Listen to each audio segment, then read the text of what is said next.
Hey YouTube, how's it going? It's Quentin here and welcome to tutorial number 25, and in this tutorial we are gonna continue talking about some more pseudo classes because I didn't get to cover them all in the previous tutorial. And if you guys are wondering why this text looks all big and bolded, I don't know if you guys can see it or not, but I'm recording more of my screen so that the video will be available in 720p.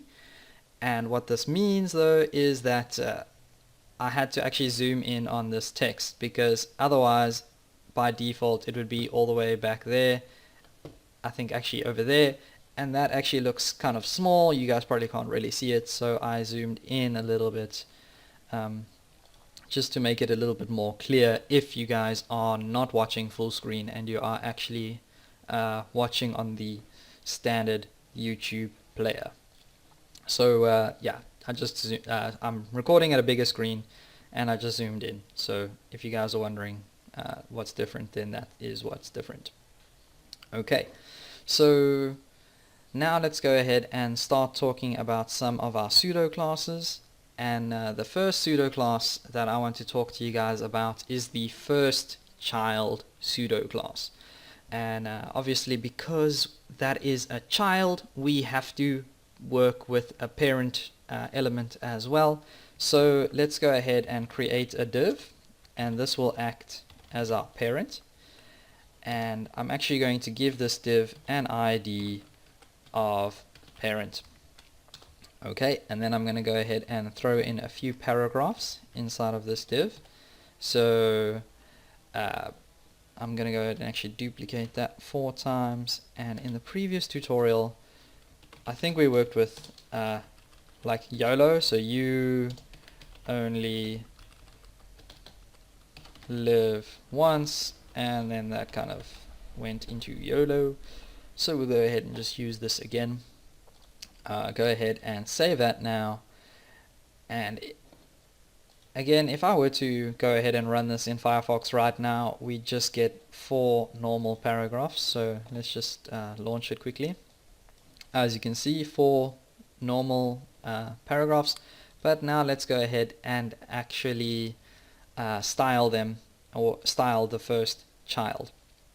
And if you guys don't know what the first child is going to be, it's going to be this first paragraph, because this paragraph is a child of our parent div element.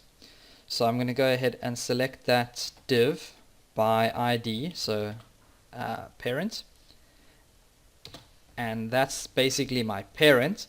Now I have to tell CSS what child I'm going to be looking for, because I might have paragraph tags in here, I might have some header tags in here or something like that. So I just have to tell HTML which actual element I want to work with. So I'm going to go ahead and grab the paragraph, and then we'll put in our colon over here and type in first child, and that should give us access to just the first paragraph. So we won't be styling all the paragraph tags inside of our parent element, just the first one.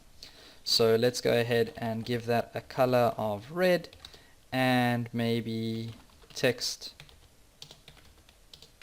underline, or actually text decoration, sorry, of underline.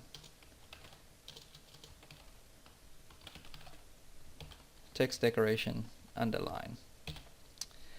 So now when I go ahead and save this and click refresh over here, I get our first paragraph appearing in red text, and it's underlined.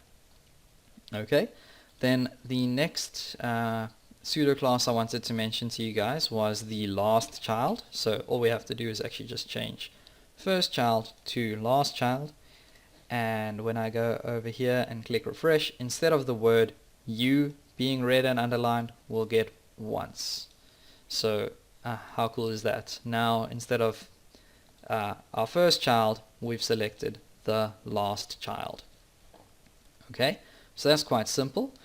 And now let's go ahead and actually take a look at 2 different pseudo classes, and that is the before and after. So before, and I'm going to go ahead and select the same thing, so parent p after, and we'll do something here as well.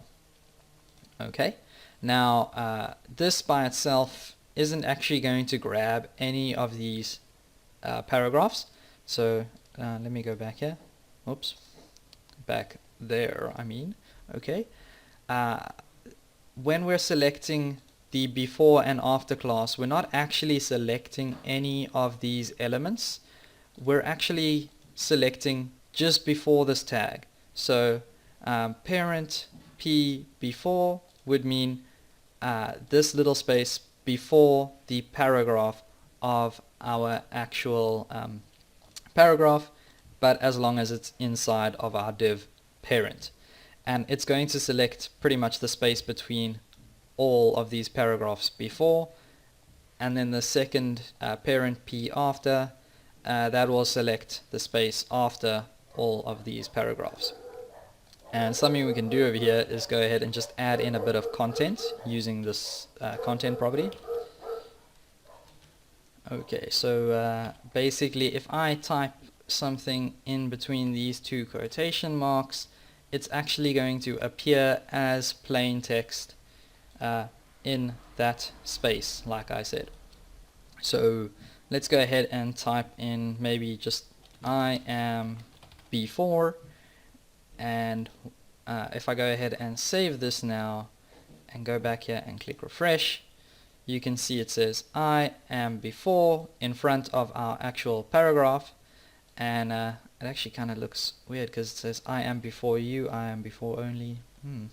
I didn't actually think about that, but yeah, okay, that's pretty cool. So we can actually use CSS to add some content before our paragraph. You'll notice I can't actually select it even though I'm trying.